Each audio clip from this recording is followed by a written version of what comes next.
जो लोग देखते ही कहते हैं ठोक दो,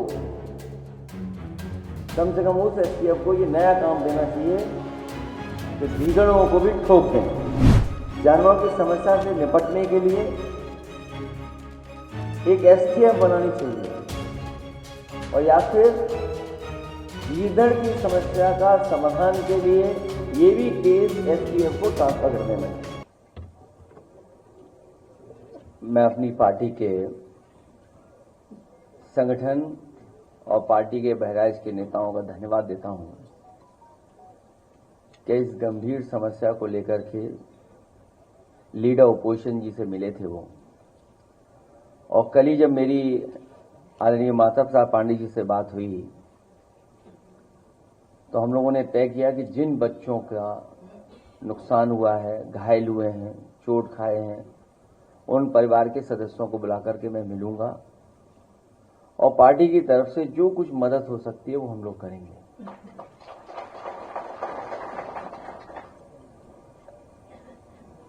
जब से भारतीय जनता पार्टी की सरकार उत्तर प्रदेश में बनी है, जानवरों का आतंक हर जगह देखने को मिल रहा है,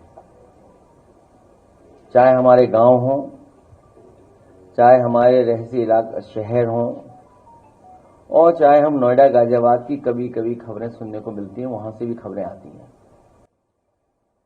और आपको याद होगा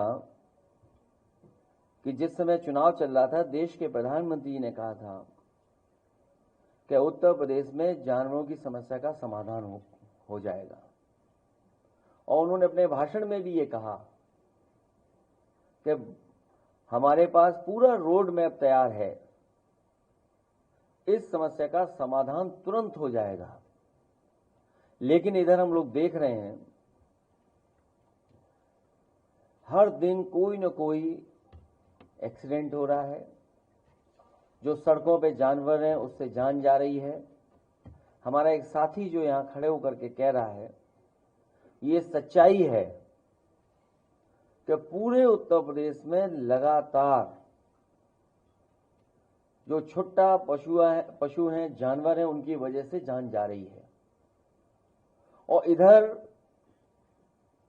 समाजवादी पार्टी ने विधानसभा में भी सरकार को जगाने की कोशिश की, टाइगर से, लेपर्ड से, जो हमारे जंगल के किनारे वाले जिले हैं उनमें समय समय पर जाने गई हैं, जिसमें बिजनौर है, पीलीभीत है, लखीमपुर है, आपका सीतापुर है, आगे बहराइच है, श्रावस्ती है, बलरामपुर है। इन तमाम जिलों में सूचनाएं हैं जहां पर जानवर आए हैं, जंगलों से निकल करके आए हैं और अटैक किया है, जिससे बड़े पैमाने पे लोगों की, किसानों की, गरीबों की जान गई। और इधर जो सुनने को मिल रहा है और देखने को मिल रहा है कि गीदड़ की वजह से पूरे के पूरा जो हमारा क्षेत्र है परेशान है, लोग भयभीत हैं, डरे हुए हैं। हमारे तमाम पत्रकार साथी भी मौके पे गए हैं, परिवार के सदस्यों से मिले हैं, उनकी बातचीत भी उन्होंने दिखाई है। और सरकार अभी भी गंभीर नहीं है।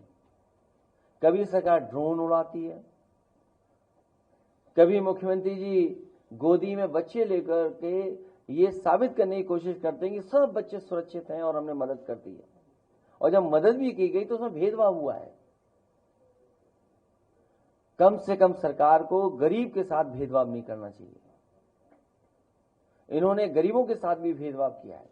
समाजवादी पार्टी की मांग है कि जिन बच्चों की जान गई है उन परिवार के सदस्यों को 10 लाख रुपए की मदद हो, और जो घायल बच्चे हैं उनको 1 लाख रुपए की मदद सरकार को करनी चाहिए, और उनका पूरा का पूरा इलाज और सुरक्षा का इंतजाम होना चाहिए। जानवर जान ले रहे हैं यहां पे तो, और जिन्होंने, जैसा मैंने पहले कहा कि जिन्होंने जानवर की समस्या को खत्म करने के लिए बड़े बड़े वादे किए थे, उन लोगों की जवाबदेही निश्चित होनी चाहिए और वादा खिलाफी पर सवाल भी उठने चाहिए। जानवरों की समस्या से निपटने के लिए एक एसटीएफ बनानी चाहिए और या फिर गीदड़ की समस्या का समाधान के लिए ये भी केस एसटीएफ को ट्रांसफर कर देना चाहिए। जो लोग देखते ही कहते हैं ठोक दो, कम से कम उस एसटीएफ को ये नया काम देना चाहिए कि गीदड़ों को भी ठोक दें। जानवरों के इनकाउंटर की जगह उनके रिहायशी जंगलों को अवैध कटाई से रोकने की जरूरत है। और सच्चाई ये है, जब से भारतीय जनता पार्टी की सरकार आई है, बड़े पैमाने पर जंगल की कटाई होना शुरू हुआ है। बड़े पैमाने पर जंगल काटे जा रहे हैं।